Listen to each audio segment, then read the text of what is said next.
नमस्कार, आप देख रहे हैं प्राइम न्यूज। मैं हूं राजेश कुमार। बुलेटिन की शुरुआत इस वक्त बड़ी खबर के साथ करेंगे। कानपुर एनकाउंटर से जुड़ा इस वक्त का सबसे बड़ा अपडेट आपको बताएं। चौबेपुर के तत्कालीन एसओ की भूमिका संदिग्ध पाई गई है। शहीद सीओ देवेंद्र मिश्रा ने चिट्ठी लिखी थी और विनय तिवारी की विकास दुबे से मिलीभगत का जिक्र किया गया है और विनय तिवारी को हटाने के लिए भी बात कही गई। तो देवेंद्र मिश्रा की चिट्ठी के बाद भी नहीं की गई कार्रवाई। तो चौबेपुर थाने का तत्कालीन एसओ है विनय तिवारी और चूंकि घर का भेदी लंका ढाई वाली जो कहावत है वो यहां सटीक बैठती है। दबिश से पहले पुलिस ने ही इस बात की जानकारी विकास दुबे को दी थी कि पुलिस उसकी घेराबंदी कर रही है, जिसके बाद उसने अपने साथियों को बुलाकर हथियारों से वहां लैस करके पुलिस पे हमला बोला था, जिसमें 8 पुलिसकर्मी शहीद हुए थे और 7 पुलिसकर्मी घायल हुए थे। लिहाजा इस पूरी वारदात ने, घटना ने उत्तर प्रदेश की कानून व्यवस्था की भी कलाई खोल के रख दी और सवाल भी कई उठाए, सिस्टम पे भी और प्रशासन पे भी। तो देवेंद्र मिश्रा की चिट्ठी के बाद भी कार्रवाई नहीं की गई। चौबेपुर थाने का तत्कालीन एसओ विनय तिवारी है और कानपुर एनकाउंटर से जुड़ा इस वक्त ये बड़ा अपडेट हम प्राइम न्यूज के दर्शकों को दे दें। चौबेपुर के तत्कालीन एसओ की भूमिका संदिग्ध आ रही है और शहीद सीओ देवेंद्र मिश्रा ने चिट्ठी लिखी थी। एक वीडियो वायरल हो रहा है, उस वीडियो में सुनते हैं क्या कुछ कहा जा रहा है।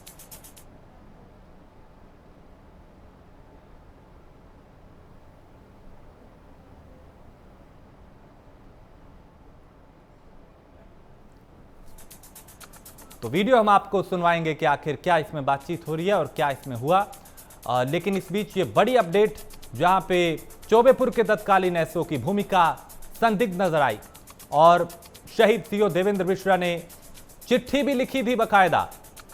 विनय तिवारी की विकास दुबे से मिलीभगत का उस चिट्ठी में जिक्र किया गया था और विनय तिवारी को हटाने के लिए भी कहा गया था, यानी चिट्ठी में इस बात का जिक्र था।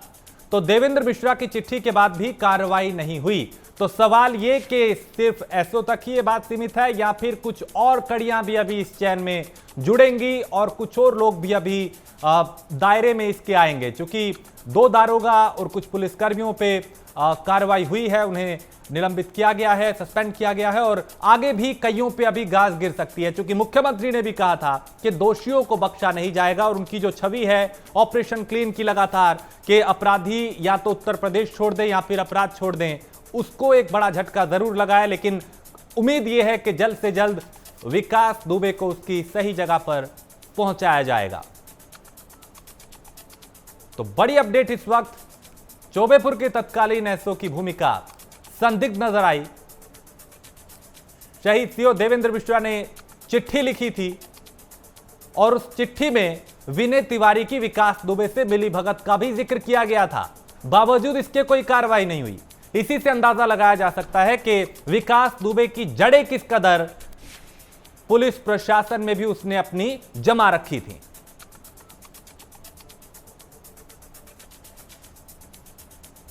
तो कानपुर एनकाउंटर से जुड़ा इस वक्त ये बड़ी अपडेट प्राइम न्यूज के दर्शकों तक हम पहुंचा दें। चौबेपुर के तत्कालीन एसओ की भूमिका संदिग्ध, शहीद सीओ देवेंद्र मिश्रा ने चिट्ठी लिखी थी और विनय तिवारी की विकास दुबे से मिलीभगत का उस चिट्ठी में जिक्र किया गया था। विनय तिवारी को हटाने की भी बात कही गई थी उसी चिट्ठी में और बावजूद इसके, यानी एक अधिकारी चिट्ठी लिख रहा है, यह साफ उस चिट्ठी में जिक्र है कि मिलीभगत है विकास दुबे के साथ उसकी, बावजूद इसके उस पुलिसकर्मी पे कार्रवाई नहीं होती। नतीजा हम सबके सामने था, जिसमें 8 पुलिसकर्मी शहीद हुए, जिसमें 7 पुलिसकर्मी घायल हुए, जिसने पूरे उत्तर प्रदेश की कानून व्यवस्था पर सवाल उठा दिए, जिसने कलई खोल के रख दी उन दावों की कि उत्तर प्रदेश अपराध मुक्त है, अपराधी मुक्त है। लेकिन हकीकत अभी सबके सामने है। लिहाजा कोशिश यही है कि जल्द से जल्द पुलिस की भी, प्रशासन की भी ये कोशिश है कि विकास दुबे को सलाखों के पीछे पहुंचाया जाए, उसकी जो सही जगह है उसे वहां पहुंचाया जाए। लेकिन सब राजनीतिक संरक्षण था, यह सवाल भी है, इसकी भी जांच की जा रही है। आशीष हमारे साथ बने हुए हैं। आशीष, जो चिट्ठी लिखी गई है उसमें क्या कुछ जिक्र किया गया है और कहा यह भी जा रहा है कि विकास दुबे के साथ एसओ की मिलीभगत थी, क्या जानकारी इसमें? देखिए, आपको बता दूं कि जिस तरीके से पूर्व में 8 पुलिसकर्मी दिए हैं, इससे कहीं न कहीं खूबसूरत है। इस तरीके से शहीद सीओ की चिट्ठी वायरल हुई है। 13 मार्च की चिट्ठी आप देख सकते हैं। किस तरीके से 13 मार्च की चिट्ठी है, चिट्ठी में बिल्कुल साफ लिखा है जो तत्कालीन एसएचओ है या फिर जो वहाँ पे एसएसपी रहे हैं उनकी संज्ञान में ये पूरा मामला था। और पूरे मामले की निष्पक्ष, क्योंकि एसओ के ऊपर मिली भगत का सबसे बड़ा आरोप है, क्योंकि अपराधी की साठगांठ थी एसएचओ की। क्योंकि अगर 13 मार्च की जो चिट्ठी है उस चिट्ठी में देखेंगे कि जो कुछ लोग गिरफ्तार हुए थे, गिरफ्तार होने के बाद में उनको छोड़ दिया गया था। इसी चीज को लेकर के जो वहाँ के सीओ, जो शहीद सीओ है, उन्होंने ऑब्जेक्शन भी किया था। उसके बाद भी आला अधिकारियों को संज्ञान दिया था। क्योंकि अगर बात की जाए जो अनंत एसएसपी रहे वहाँ पर, जो अब इस समय एसटीएफ में है, तो कहीं ना कहीं इनसे भी अब पूछताछ होनी चाहिए, क्योंकि अनंत का अहम रोल रहा है। क्योंकि जब उनके पास पूरी जानकारी थी तब क्यों नहीं एक्शन लिया गया। 8 पुलिसकर्मी शहीद हो जाते हैं, उसके बाद ये एक्शन लिया जाता है। अब चिट्ठी वायरल की जा रही, चिट्ठी वायरल होती है, उसके साथ साथ एक ऑडियो भी वायरल हुआ है। जिस ऑडियो में खुद अनंत एसएसपी, वहाँ के मौजूदा एसएसपी, सीओ और इंस्पेक्टर तीनों लाइन पर कॉन्फ्रेंसिंग पर रह करके बातचीत कर रहे हैं। और खुद जो वहाँ पे मौजूदा एसएसपी रहे उस समय एसएचओ को किस तरीके से फटकार लगा है, लेकिन एसएचओ पे कार्रवाई नहीं की गई। एसएचओ पे अगर कार्रवाई की जाती तो शायद ये 8 जो पुलिसकर्मी जो शहीद हुए ये न हुए होते। हाँ आशीष, आपने इस पूरे मामले को शुरू से कवर किया है। अब तक मैं जानना चाहूंगा क्या कुछ इसमें अब तक कार्रवाई हुई है और आगे क्या जांच की जा रही है, कार्रवाई कहां तक पहुंची है, अब तक क्या क्या इस मामले में हुआ है? देखिए, कार्रवाई की बात करें तो अभी भी उत्तर प्रदेश पुलिस के हाथ खाली है। 3 दिन बीत जाने के बाद भी विकास दुबे का कोई भी सुराग नहीं लग पाया है। हालांकि डीजीपी की तरफ से करीब 2.5 लाख रुपए का इनाम उसके ऊपर घोषित कर दिया गया है, लेकिन जगह जगह पोस्टर भी लगवाए गए हैं। तो पोस्टरों में भी जो वहाँ के तत्कालीन एसएचओ है उनका नंबर दिया गया है। 2.5 लाख रुपए का इनाम है, लेकिन 3 दिन बीत जाने के बाद भी उत्तर प्रदेश पुलिस के हाथ खाली है, क्योंकि लगातार इसमें कई टीमें काम कर रही हैं। अगर बात करें तो 100 से अधिक टीमें इस मामले पर काम कर रही है, अभी भी उनके हाथ खाली है। जिस तरीके से आशीष हमने देखा पिछले कई दिनों में कई एनकाउंटर भी हुए, कई बदमाशों को ढेर किया गया, कईयों को सलाखों के पीछे पहुंचाया गया, दावा किया गया कि उत्तर प्रदेश में अब अपराध का जो ग्राफ है वो कम हुआ है, लेकिन इस एक वारदात ने उन तमाम दावों पे पानी फेरने का काम किया है और उत्तर प्रदेश की जो कानून व्यवस्था है उसकी भी कलई खोल के रख दी सबके सामने। देखिए, उत्तर प्रदेश की जो कानून व्यवस्था है खुद उत्तर प्रदेश के पुलिस विभाग वालों ने ही कलाई खोल दी है। जिस तरीके से अपराधी की साठगांठ देखने को मिली है, अब चीजें सामने आ रही है, तो कहीं ना कहीं उत्तर प्रदेश में जो पुलिसकर्मी है वो अपराधी को शरण देते हैं। यही वजह है कि एक बड़ा अपराधी इसके ऊपर 60 से अधिक मुकदमे दर्ज है और कानपुर की पुलिस उसको गिरफ्तार न कर पाई। हालांकि जब एक मुकदमा लिखा जाता है, 307 का मुकदमा लिखा जाता है, तब पुलिस जाती है उसकी गिरफ्तारी के लिए करने जाती है। तब ये सारी जानकारी घर का बेबी लंका ढाए, इसी तरीके से सामने देखने को मिला है कि पुलिस विभाग के ही लोग जो है अपराधी को बकायदा फोन करके सूचना दे रहे कि तुम्हारी गिरफ्तारी के लिए टीम निकल चुकी है। जाहिर सी बात है, जो अपराधी वो पहले से अलर्ट रहेगा और उनका सामना करेगा। हालांकि ये दूसरे तरीके का रहा, एक फिल्मी स्टाइल में रहा कि वो अपराधी ने, पुलिस पहुंची वहां पर ताबड़तोड़ गोलियां चलाई और गोलियों में 8 पुलिसकर्मी शहीद हुए। हालांकि अब जिस तरीके से एसटीएफ लगातार सभी लोगों से पूछताछ कर रही है, क्योंकि अगर मौके पर देखा जो एसएचओ है उनसे भी पूछताछ की गई, उनको सस्पेंड कर दिया गया, उनके खिलाफ विभागीय जांच भी की जा रही, मुकदमा भी लिखा गया। हालांकि एक सिपाही और एक होमगार्ड को भी अब सस्पेंड किया गया, लेकिन इन कार्रवाई से विकास दुबे गिरफ्तार अभी तक नहीं हुआ। अगर देखा जाए तो पूरा थाना कहीं ना कहीं सम्मिलित था, विकास दुबे की शरण में था पूरा थाना। तो जाहिर सी बात है, जो तत्कालीन एसएसपी रहे उस समय, जो एसएसपी अनंत देव रहे उस समय अब एसटीएफ में है, तो उनसे भी पूछताछ होनी चाहिए, उनसे भी इन सब चीजों के बारे में जानना चाहिए कि आखिर उस समय क्यों नहीं एक्शन लिया गया। अगर उसी समय एक्शन लिया जाता तो 8 पुलिसकर्मी जो शहीद हुए ये ना होते। और आशीष, अब क्या पुलिस विभाग के सामने, प्रशासन के सामने 2 चुनौतियां हैं इस वक्त। एक तो ये कि विकास दुबे को पकड़ना और उसके जैसे तमाम जो दूसरे अपराधी हैं उनको पकड़ना, दूसरी तरफ विभाग में ऐसे कितने पुलिसकर्मी हैं जो इस तरह से बदमाशों का साथ दे रहे हैं, जो अपराधियों के साथ साठगांठ करे बैठे हैं, उनको पकड़ना भी, उनको ढूंढना भी अब प्रशासन के लिए एक बड़ी चुनौती है। देखिए राजेश, उत्तर प्रदेश पुलिस में काफी सुधार होने की जरूरत है। उत्तर प्रदेश पुलिस जब तक कि अपराधियों का जो साठगांठ है ये खत्म नहीं होगा, तब तक उत्तर प्रदेश की पुलिस की जो छवि है वो अच्छी नहीं होगी। हालांकि अगर बात करें जिस तरीके से मुख्यमंत्री लगातार अधिकारियों के साथ में बैठक कर रहे हैं, मुख्यमंत्री ने अब वो ब्यौरा मंगवाया है जो बड़े अपराधियों का है। यही जब डीजीपी एक नहीं दो डीजीपी चेंज हुए हैं, दोनों डीजीपी को अगर देखा जाए पूर्व में ओपी सिंह मिल रहे हैं और इस समय नए डीजीपी भी आए, तो तब अपराधियों का ब्यौरा क्यों नहीं बना, तब उनके ऊपर कार्रवाई क्यों नहीं की गई। अब जब 8 पुलिसकर्मी शहीद हुए हैं तब ब्यौरा बन रहा है, उनकी संपत्तियां सीज की जा रही है, उनके खिलाफ कार्रवाई की जा रही है। अगर यही कार्रवाई करनी थी आप पहले भी करते रहते, जब मुख्यमंत्री योगी आदित्यनाथ ने बिल्कुल साफ कह दिया था कि अपराधियों की जगह ये तो जेल है या फिर अपराधियों की जगह एनकाउंटर है या उनको मार गए। हालांकि उत्तर प्रदेश पुलिस में देखा जाए तो कई अपराधी मारे भी गए, कई अपराधी सलाखों के पीछे है, लेकिन जो जिसके ऊपर 60 मुकदमे हैं उसको अभी तक की पुलिस गिरफ्तार नहीं कर पाई है। अगर देखा जाए कि एक अपराधी की जब चार्जशीट वो खुलती है, हिस्ट्री शीट खुलती है, तो 13 मुकदमों के बाद हिस्ट्री शीट खुल जाती है। 60 मुकदमे दर्ज कर दिए गए, 60 मुकदमे पे हिस्ट्री शीट खुली और तब भी गिरफ्तार नहीं हुआ। ये एक बड़ा सवाल खड़ा करता है उत्तर प्रदेश पुलिस पर। अगर उत्तर प्रदेश पुलिस अपराधियों का साठगांठ नहीं कम करेगी तो ऐसे ही उत्तर प्रदेश पुलिस में जो पुलिसकर्मी जो शहीद हो रहे ऐसे ही शहीद होते रहेंगे अपराधियों के। और आशीष, चूंकि विकास दुबे का अगर राजनीतिक संरक्षण हम देखें तो उसकी नजदीकियां समाजवादी पार्टी के साथ भी रही हैं, बीएसपी के साथ भी रही हैं और कुछ तस्वीरें वायरल हो रही हैं जिसकी हम पुष्टि नहीं करते, लेकिन भारतीय जनता पार्टी के नेता भी हैं, मंत्री भी हैं जिनके साथ उनकी तस्वीरें दिखाई देती हैं, वायरल हो रही हैं। तो ऐसे में जिन ऐसे बदमाश जिनको राजनीतिक संरक्षण है या पुलिस ही संरक्षण दे रही है, तो उनका खात्मा करना, उनको उनकी सही जगह पे पहुंचाना, ये भी एक बड़ी चुनौती है सिस्टम के लिए। देखिए सिस्टम के लिए काफी बड़ी चुनौती, सबसे बड़ी चुनौती उत्तर प्रदेश पुलिस के लिए कि पहले विकास दुबे को गिरफ्तार किया जाए, क्योंकि 3 दिन हो चुके हैं विकास दुबे का अभी तक की कोई पता नहीं है। जिस तरीके से इनपुट मिले थे कि औरैया में उसकी लास्ट लोकेशन है, औरैया के रास्ते वो कहीं भी किसी भी जगह भाग सकता है, छुप सकता है, नेपाल छुप सकता है, इस तरीके की चीजें सामने आ रही थी, लेकिन अभी तक की इनपुट भी नहीं मिल पाया उत्तर प्रदेश पुलिस के।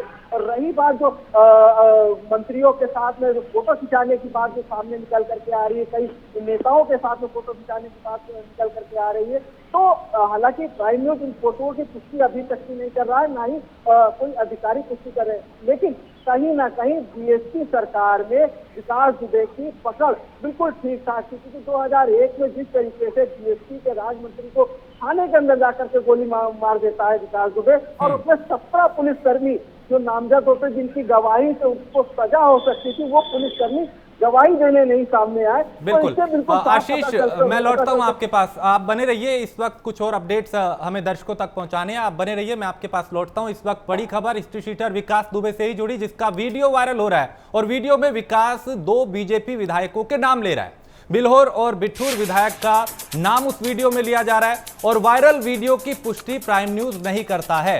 दोनों विधायकों ने वायरल वीडियो को गलत बताया है, तो विकास दुबे से संबंध नहीं होने की बात उन्होंने कही है।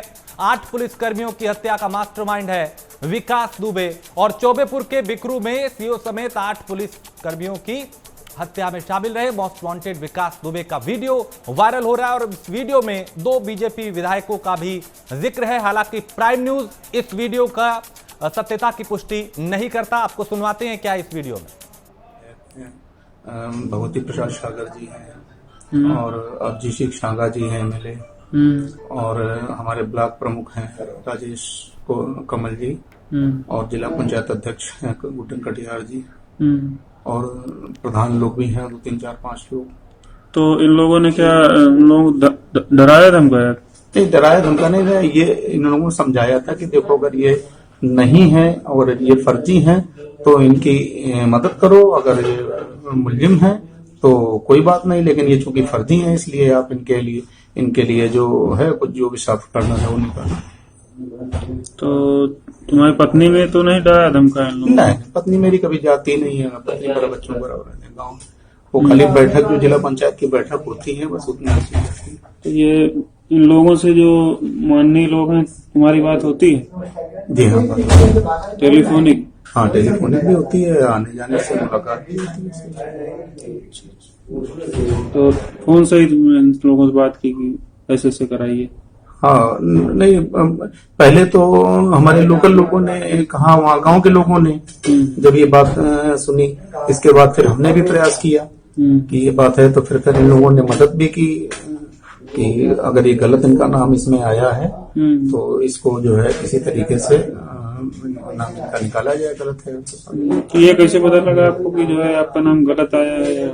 या ये साहब पूरी जनता जानती है, मैं स्वयं जानता हूँ कि जब जिस मैटर से मेरे कोई मतलब जिस समय ये हत्या हुई थी, मेरा नाम उस समय षड्यंत्र में बाद में बढ़ाया गया था, तीसरी फर्द में, तीसरी तहरीर में। किसकी हत्या हुई थी? एक कुशवाहा जी हैं, उनके भाई की हत्या हुई थी।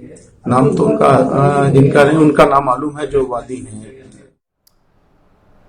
तो कानपुर घटना से जुड़ी हुई अब हम आपको 10 बड़ी बातें बताते हैं कि क्या क्या इस घटनाक्रम में हुआ। दरअसल एनकाउंटर में 8 पुलिसकर्मी शहीद हुए और पुलिस ने 2 बदमाशों को ढेर किया, यानी 2 बदमाश इस एनकाउंटर में मारे गए। मुठभेड़ में पुलिस ने एक और बदमाश गिरफ्तार किया है और विकास की गिरफ्तारी के लिए लगातार दबिश दी जा रही है, छापेमारी की जा रही है, अलग अलग टीमें तैनात हैं। कई जिलों में पुलिस की छापेमारी जारी है और मिली भगत के शक में चौबेपुर एसओ विनय तिवारी को सस्पेंड किया गया है। थाने में तैनात 3 और पुलिसकर्मियों पर कार्रवाई की गई है। विकास तिवारी का एक कथित वीडियो वायरल हुआ है और शहीद सीओ देवेंद्र मिश्रा का चिट्ठी वायरल हुई है। संदेह के घेरे में पूरा चौबेपुर थाने का स्टाफ है। तो एनकाउंटर में 8 पुलिसकर्मी शहीद हुए और पुलिस ने 2 बदमाशों को ढेर किया उसी रात जब एनकाउंटर हुआ। लेकिन हमारे 8 पुलिसकर्मी शहीद हुए और खामी कहीं ना कहीं सिस्टम की ही रही कि या तो वो पूरी तैयारी के साथ नहीं पहुंचे और पहले से ही विभाग के लोगों ने ही इस सूचना को लीक कर दिया था कि पुलिस दबिश देने जा रही है। लिहाजा नतीजा सबके सामने। अब कई पुलिसकर्मी संदेह के घेरे में है, जांच की जा रही है, कईयों पे कार्रवाई भी की गई है और आगे भी संभावना ऐसी है कि कई और पुलिसकर्मियों की तार कनेक्शन जो हैं वो विकास दुबे के साथ जुड़े हो सकते हैं। तो पूरा स्टाफ चौबेपुर थाने का संदेह के घेरे में है और अब जांच की जा रही है।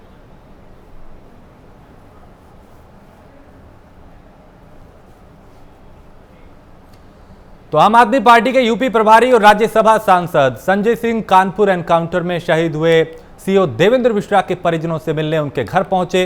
उनके वो घर पहुंचे थे और इस मुलाकात के बाद संजय सिंह ने शहीद सीओ देवेंद्र मिश्रा द्वारा कानपुर एसपी को लिखी गई एक चिट्ठी भी ट्वीट की।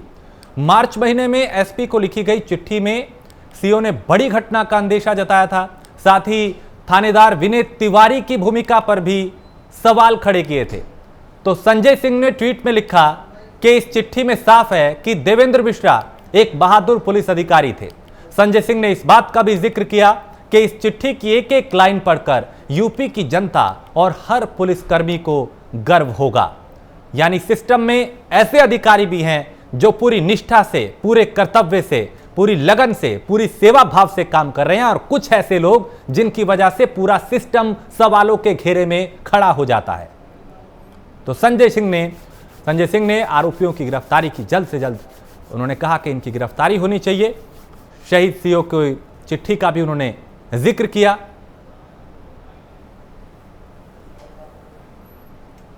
मेडिकल की प्रिपरेशन अब नहीं करेगी, लेकिन अब जिस तरह से इंसिडेंट हुआ है क्या सोचा है? उसके बाद बस अब मेरा यही है कि जहाँ से उन्होंने ख़त्म किया हम वहीं से ही शुरू करेंगे और जिस तरह उन्होंने देश के लिए किया है हम भी उन्हीं की तरह अब बनना चाहते हैं।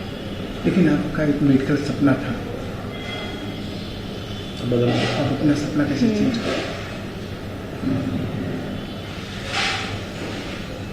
ऐसी आ जाती हैं कि फिर लाइन चेंज करनी पड़ती है। क्या बनना पापा की तरह ही पुलिस ऑफिसर बनकर क्या आपने दिमाग में क्या चला है, प्लान किस तरह से किया है, क्या करना चाहेंगे पुलिस ऑफिसर बनकर? उन्हीं की तरह ऐसे लोगों को उनकी असली शक्ल दिखाना चाहते हैं। फिर जिस तरह से पूरा एक्सीडेंट हुआ, अंदाजा था? पापा से कुछ बात हुआ था लास्ट टाइम? क्या बात किया था पापा ने? रात में ही बात हुई थी, कितने बजे? वही 9 साढ़े 9 के करीब। तब वो बिल्कुल मतलब रिलैक्स थे और बस यही कह रहे थे कि खा पी करके आराम से पढ़ो, स्टडीज़ पे ध्यान दो अपनी, और ऐसा कुछ नहीं पता था कि ऐसा आगे हो जाएगा। पापा भी चाहते थे मेडिकल के लिए आप डॉक्टर बने? डैडी का सपना था कि वो हमें डॉक्टर बनाए। अब पापा का सपना पूरा करेंगे या पापा के जो चैलेंज है वो पूरा करेंगे? हाँ, जिन्होंने ऐसा किया है मेरे डैडी के साथ, वो अब हम बदला लेना चाहते हैं। पुलिस विभाग में जाएंगे? पुलिस में भर्ती अब हम डिपार्टमेंट में ही जाएंगे। ये एक बहुत बड़ी साजिश है, इस बात को कोई भी कह सकता है।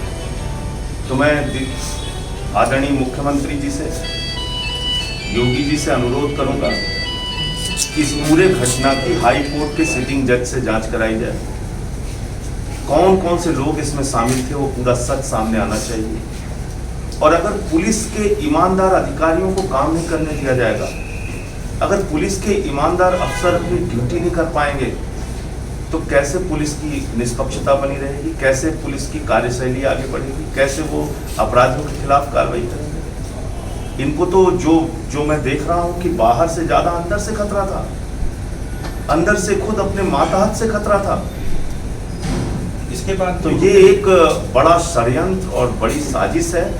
और आज जो ये खुलासा इनके परिवार ने किया, खासतौर से उनकी बेटी और उनके साधु साहब ने जो मिलके उनकी फाइलें वगैरह देखी हैं और उनके व्हाट्सएप के जरिए जो बातचीत सामने आई है, ये बहुत चौंकाने वाली है, बहुत चौंकाने वाली है। और देवेंद्र मिश्रा जी की ईमानदारी को मैं सर झुका के नमन करता हूँ। वो ऐसा अफसर उत्तर प्रदेश पुलिस को गर्व होना चाहिए। लगातार उन्होंने सूचना दी है उस अपराधी के बारे में, लगातार उन्होंने सूचना दी है कि कोई गंभीर घटना उनके साथ घटित हो सकती है।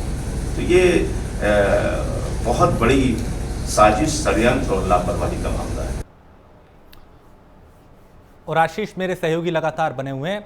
आशीष, संजय सिंह को हमने सुना, वो यूपी सरकार को घेर रहे हैं और इस हमले को एक बड़ी साजिश करार दे रहे हैं। क्या इस पूरी घटना ने, इस वारदात ने विपक्ष को भी बैठे बिठाए एक मौका दे दिया है सरकार को घेरने का, और इससे भी गुरेज नहीं किया जा सकता, इसे नकारा नहीं जा सकता कि ये एक बड़ी साजिश थी? देखिए, जिस तरीके से घटना हुई है तो कहीं ना कहीं विपक्ष को एक बड़ा मुद्दा मिल गया है। यही वजह है कि अब जिस तरीके से आम आदमी पार्टी के जरिए से जो शहीद के परिवार से मिलते हैं और उनसे बात करते हैं, हालांकि उनसे जो बात हुई, उनकी बेटी ने जिस तरीके से अपना दर्द बयां किया संजय सिंह, तो कहीं ना कहीं वो बाकी चौंकाने वाला है। बेटी जब पिता के सामने थी तब वो डॉक्टर बनना चाह रही थी, पिता का सपना पूरा करना चाह रही थी डॉक्टर बन करके। आज उस बेटी के दिल में एक नफरत की भावना पैदा हो गई थी अपने पिता के जो हत्यारे हैं उससे बदला लेगी, यानी कि वो उत्तर प्रदेश पुलिस विभाग में ज्वाइन हुई। तो कहीं ना कहीं अब जिस तरीके से आम आदमी पार्टी के लोग, आम आदमी पार्टी के जो संजय सिंह सांसद है, वो वहां पे जाकर के उनका दुख दर्द बांट रहे हैं, उनसे बातचीत कर रहे हैं। और आम आदमी पार्टी भी इस पूरे मामले की निष्पक्षता से पूरी जांच के लिए मुख्यमंत्री से अपील करी। जाहिर सी बात है, बैठे बिठाए अब जो है सरकार को एक बड़ा मुद्दा विपक्ष को मिल गया। आशीष, इससे पहले हमने एक वीडियो भी दिखाया, हालांकि प्राइम न्यूज उसकी पुष्टि नहीं करता सत्यता की, लेकिन उसमें विकास दुबे के साथ भारतीय जनता पार्टी के 2 विधायकों से संबंध का जिक्र किया जा रहा है। क्या उसकी जांच होगी, कोई अलग से कमेटी बनेगी, और क्या उन विधायकों से पूछताछ होगी? चूंकि नजदीकियां समाजवादी पार्टी से भी रही हैं, कई पोस्टर सामने आए थे, बीएसपी से भी रही, और अब चूंकि सत्ताधारी पार्टी भारतीय जनता पार्टी है, क्या उसकी जांच होगी? देखिए, अगर बात की जाए जो जिस तरीके से विकास दुबे का जो वीडियो वायरल हुआ है, अगर हम बता दें आपको, ये वीडियो 2017 का है, जब विकास को एसटीएफ ने कृष्णा नगर कोतवाली के पास से गिरफ्तार किया था, यानी कि विकास के पुराने वाले घर से। तो विकास का इंद्रलो कॉलोनी में घर बना हुआ है, वहां से विकास को गिरफ्तार किया गया था और ये वीडियो सामने आया, तब का ये वीडियो है। हालांकि जिन मंत्रियों के नाम लिए गए हैं, उन मंत्रियों ने बिल्कुल साफ स्पष्ट मना कर दिया है कि से उसका कोई भी संबंध नहीं। लेकिन कहीं ना कहीं ये चीज तो बिल्कुल साफ होती है कि सत्ता में बैठे लोग या विपक्ष में बैठे लोग की साठगांठ रही है, तो इस तरीके से इस अपराधी विकास ने इस घटना को अंजाम दिया। और आशीष, जिस अधिकारी ने चिट्ठी लिखी थी, जाहिर है गर्व है पूरे उत्तर प्रदेश को, पूरे भारत को, पूरे पुलिस विभाग को, ऐसे अफसरों पे जो ईमानदारी की मिसाल हैं, जो निष्ठा से अपना काम कर रहे हैं, कर्तव्य अपना पूरा निभा रहे हैं। ऐसे कई सैकड़ों उदाहरण हमारे सामने हैं। चंद पुलिसकर्मियों की वजह से पूरा सिस्टम सवालों के घेरे में आ जाता है और इस घटना में भी ऐसा ही हुआ। तो क्या अब ऐसा एक अभियान चलाने की जरूरत है जिसमें ऐसे पुलिसकर्मियों की पहचान हो जो ऐसे अपराधियों के साथ साठगांठ रखते हैं? देखिए राजेश जी, यही चीज मैं शुरू से कह रहा हूँ कि उत्तर प्रदेश पुलिस विभाग में काफी बदलाव की जरूरत है। क्योंकि अगर देखिए पुलिस विभाग में अगर देखा जाए तो जो अपराधियों के साथ में जो पुलिस का मेल मिलाव रहता है, पुलिस के सहगर्भ में रहते हैं, पुलिस की आड़ में रह करके वही अपराधी बड़े अपराध करते हैं, तो ऐसे पुलिसकर्मियों की बाकायदा जांच कराई जाए, पुलिसकर्मियों के खिलाफ विभागीय कार्रवाई की जाए, ताकि जिस तरीके से आज पुलिसकर्मी शहीद हुए हैं ऐसी घटना दोबारा ना हो सके। चलिए, बहुत शुक्रिया आशीष, आप नज़र इस पूरे घटनाक्रम पे बनाए रखिए, मैं फिर आपसे अपडेट लूंगा। फिलहाल शुक्रिया इस तमाम जानकारी के लिए। तो ये कुछ बड़े खुलासे जो हमने किए, एक वीडियो भी दिखाया, हालांकि प्राइम न्यूज़ उसकी सत्यता की पुष्टि नहीं करता, लेकिन सवाल उस पर ज़रूर उठते हैं और जांच होनी चाहिए। और ऐसे पुलिसकर्मी भी हैं जिन्होंने वक्त रहते चेताने की कोशिश की थी, जगाने की कोशिश की थी विभाग को, चिट्ठी बाकायदा लिखी गई थी कि पुलिसकर्मी के साथ साठगांठ है, विकास दुबे की कार्रवाई नहीं हुई। अब जरूरी है कि ऐसे पुलिसकर्मियों का भी चुनाव किया जाए, उन्हें चुना जाए और उनके खिलाफ कार्रवाई की जाए जो ऐसे न जाने कितने अपराधियों का साथ दे रहे हैं। इस खास पेशकश में इतना ही। देश और दुनिया की बाकी खबरों के लिए आप देखते रहिए प्राइम न्यूज़।